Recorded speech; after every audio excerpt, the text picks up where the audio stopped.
आज सरकार सरबराही लिहाजा तुम पे पन वोट सोच समझ के इस्तेमाल करो। बडगाम का आबिद इस पर हमारे साथ सीधे जुड़ चुके हैं। आबिद, ये वही मंजर है, इतिहास एक बार फिर से खुद को दोहरा रहा है। फर्क सिर्फ इतना है कि इस बार कैंडिडेट आगा सईद महमूद हैं। बिल्कुल, क्योंकि 2024 में जब इलेक्शन हुआ था इस चौक से भी सीएम उमर अब्दुल्ला की रैली गुजरी थी। इस चौक में आज एक मरतबा फिर से वो आ रहे हैं, लेकिन इस मरतबा वो खुद कैंडिडेट नहीं है, खुद वो सीएम है और अपने कैंडिडेट के लिए वो वोट का मुतालबा कर रहे हैं। हालांकि जैसे आपने देखा नारबल में उन्होंने पब्लिक गैदरिंग से बात की और यहाँ पर सैबुक चौक में, क्योंकि तारीखी चौक है, यहाँ पर भी सीएम अब्दुल्ला कुछ देर कबल यहाँ पर पहुंचेंगे और यहाँ पर जो है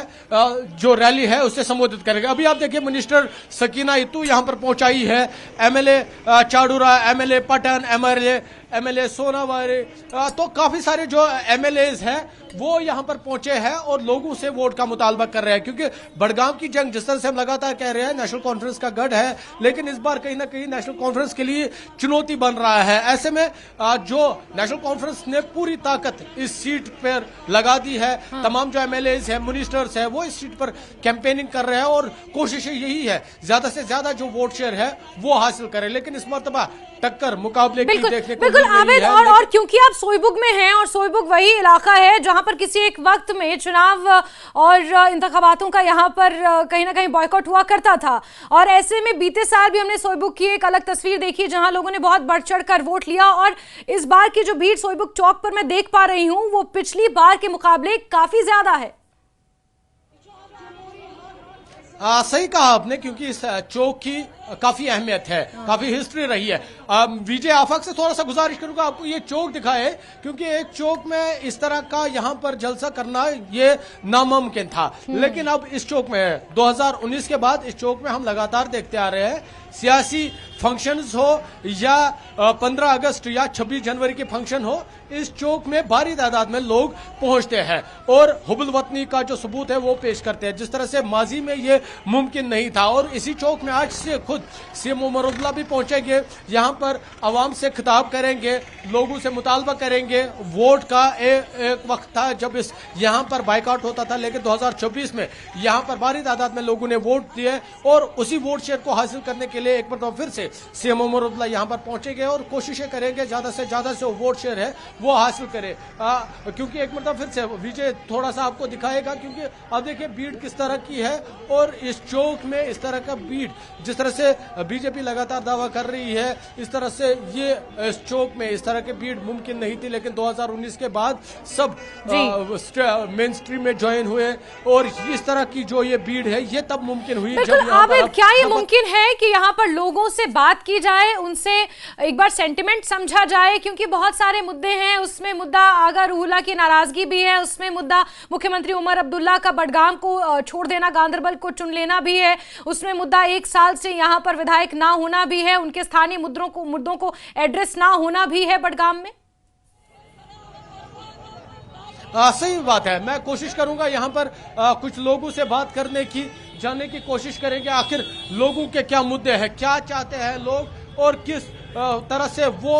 इनके मसाइल का आजा लगा। मुझे अपना नाम बताइए आप। ज़हूर अहमद। ज़हूर साहब, मुझे बताइए बडगाम में क्या क्या मसाइल है या सोईबुग में क्या मसाइल है जो आप चाहते हैं आपके वोट से हल। हम इधर रहने वाले हैं। आप मुझे अपना नाम बताइए। मोहम्मद रमजान। मोहम्मद क्या रोजान यूथ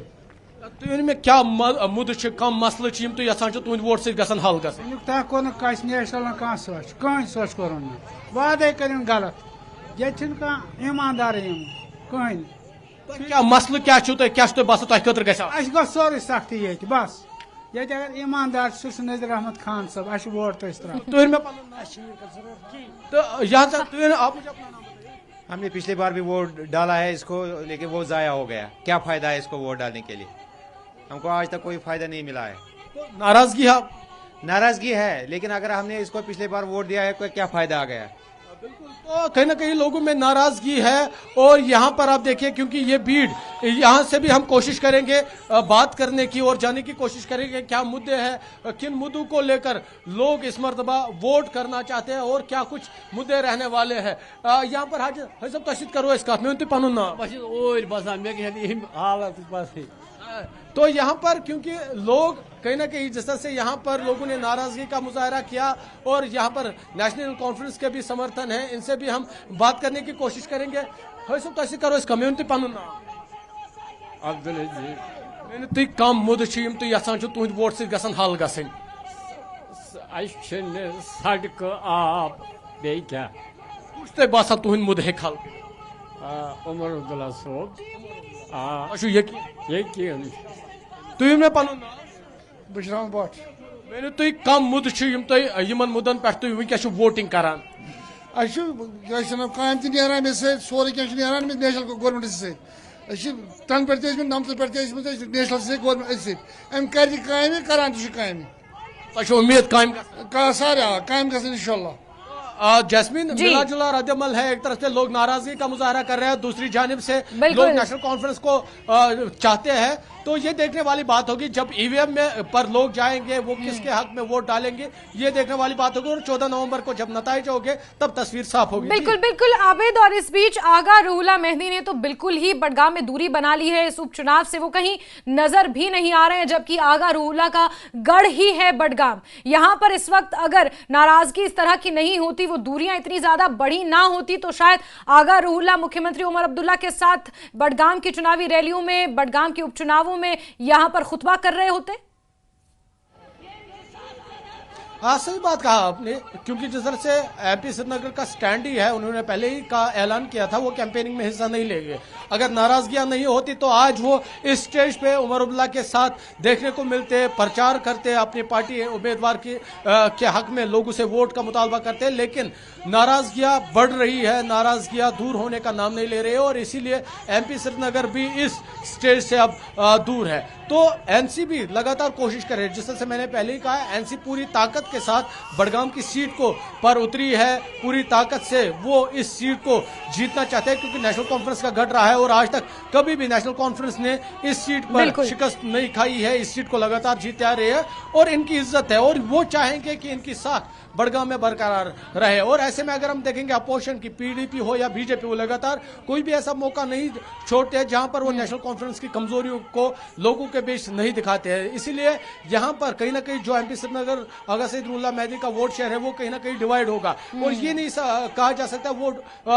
किसके हक में जाएगा, क्या नेशनल कॉन्फ्रेंस के हक में जाएगा या अपोजिशन के हक में जाएगा, क्योंकि इस पर कुछ भी कहना कबल अज़ वक्त होगा, क्योंकि कोई भी कमेंट इस पर नहीं किया जा सकता है। हालांकि ये साफ है वोट डिवाइड उनका होगा। बिल्कुल आबिद, इस बीच अगर बात कर ली जाए विपक्षी पार्टी बीजेपी की भी, भले ही बीजेपी ने राज्यसभा चुनावों के दौरान श्रीनगर में घाटी में एक माहौल बनाने की कोशिश की, जहां से बडगाम उपचुनावों को साधने की भी कोशिश बीजेपी द्वारा की गई, लेकिन जो जोशो खरोश देखने को मिल रहा है वो परंपरागत सीट क्योंकि नेशनल कॉन्फ्रेंस की रही है बडगाम, और यहां पर वो भीड़, वो जोश, वो जज्बा, लोगों का हुजूम यहां पर नेशनल कॉन्फ्रेंस की रैली में ही देखने को मिल रहा है। ऐसे में क्या हम ये कहें कि अभी बडगाम की सीट बीजेपी के लिए कहीं ना कहीं चैलेंज अभी भी है, क्योंकि बीजेपी तो दावा कर रही है कि हम तो बडगाम भी जीत रहे हैं, नगरोटा तो हम खैर जीत ही रहे हैं।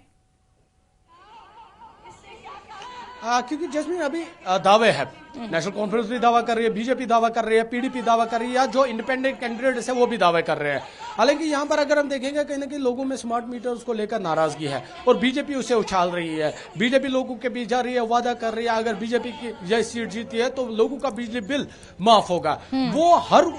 कोई कोशिश कर रहे हैं, पूरी कोशिश कर रहे हैं लोगों को लुभाने की, क्योंकि स्मार्ट मीटर्स का इशू कश्मीर में ही नहीं पूरे जम्मू कश्मीर में एक इशू बन गया है। बडगाम में भी जिस तरह से स्मार्ट मीटर्स को लेकर एहतजाज हुआ, उसी तरह से गांधरबल हो या वादी के दूसरे इलाके, वहां पर वो स्मार्ट मीटर्स को लेकर एहतजाज हुआ, और बीजेपी उसे कैश इन करने की कोशिश कर रही है। वो नेशनल कॉन्फ्रेंस की कमजोरियों को लोगों के बीच लाना चाहते हैं और कोशिश यही है कि वो वोटर्स को लुभाए, और बीजेपी पूरी कोशिश कर रही है कि ज्यादा से ज्यादा वो भी वोट शेयर करे, क्योंकि अगर बीजेपी ने जम्मू कश्मीर या कश्मीर में आज तक कोई भी जो सीट है वो जीती नहीं है, तो वो शायद कोशिश कर रहे होंगे तारीख रकम करने की, और बडगाम सीट पर भी जिस तरह से नेशनल कॉन्फ्रेंस हो, पीडीपी हो या दूसरी जमातें, बीजेपी भी कोशिश कर रही है बडगाम सीट पर अपनी छाप छोड़ने की। हालांकि यहां पर अगर हम देखेंगे एनसी और पीडीपी के दरमियान टक्कर साफ है, लेकिन कहीं ना कहीं आजाद उम्मीदवार भी मैदान में है जो कहीं ना कहीं नताइज को पलट सकते हैं। हालांकि देखने वाली बात रहेगी लोग किसको अपना समर्थन देंगे, किसको अपना उम्मीदवार चुनेंगे। जी बिल्कुल आबिद, बहुत सारे फैक्टर्स हैं बडगाम विधानसभा के इन उपचुनावों में जो कहीं ना कहीं डिसाइसिव होंगे और हम हर दिन इस पर चर्चा भी कर रहे हैं, लेकिन अंतिम निर्णय तो बडगाम की आवाम को लेना है, वहां के जो मकामी लोग हैं उन्हें लेना है। और 11 नवंबर का दिन बहुत ज्यादा दूर नहीं है, नतीजे फिर 14 नवंबर को आएंगे। तब तक के लिए सिर्फ और सिर्फ इंतजार करना पड़ेगा और इस तरह की रैलियों में शामिल होकर क्या कुछ जानकारी जुटाई जा सकती है। आबिद, आप नजर बना के रखें, बहुत शुक्रिया।